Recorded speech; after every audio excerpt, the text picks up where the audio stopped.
Another unit, another day. Ngayon guys, samahan niyo ako. Meron tayong isang client na natulover ang unit niya today dito sa Urban Decamos Ortigas.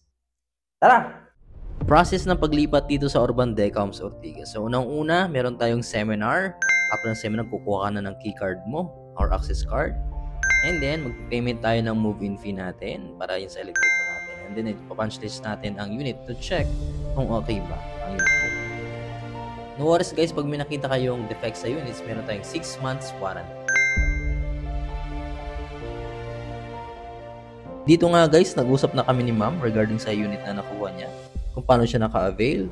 Nakita niya lang kami online din, na-curious nga siya kung totoo nga ba na 10,000 lang makakalipat ka na. Kaya agad siya nag-set ng schedule para sa viewing dito sa Ortigas. Dati din si ma'am nagre-renta, kaya masarap sa pakiramdam na nakatulong tayo na magkaroon siya ng unit dito under Pag-ibig Financing. Dati nagre-renta, ngayon naka-rent to own na.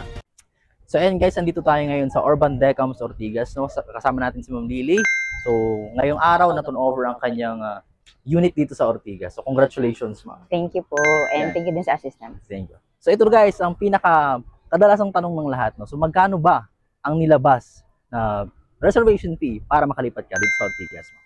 So ang nilabas ko lang na reservation fee is only 10,000 pesos. And then that's it. So, yun. So after mo naglabas ng 10,000, sa gano'ng katagal ka bago ka nakalipat sa project natin? Estimated ko is 2 months kasi nag-reserve ako ng March 11. I paid 10,000 and then I was approved in Pag-ibig May 8. And today, so I moved in today, May 21. So it's probably 2 months. So guys, sa mga hindi po nakakaalam, no, ang project natin is ready for occupancy na. Kaya pwede ka dito makalipat in just 1 month, 2 months, or 3 months po. Pinakamatagal, gaya ng nangyari kay ma'am. So, last question na ma'am, kamusta ang process ng pag-avail natin?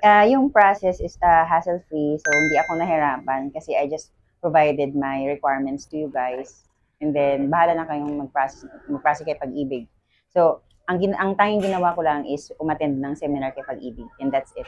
Ganyan po kadaling process natin. Actually, sa reservation natin is 1-day process lang. Kailangan natin mag-provide ng requirements na kailangan para makapag-reserve tayo. And then, siyempre, yung pang down payment mo na 10,000 pesos.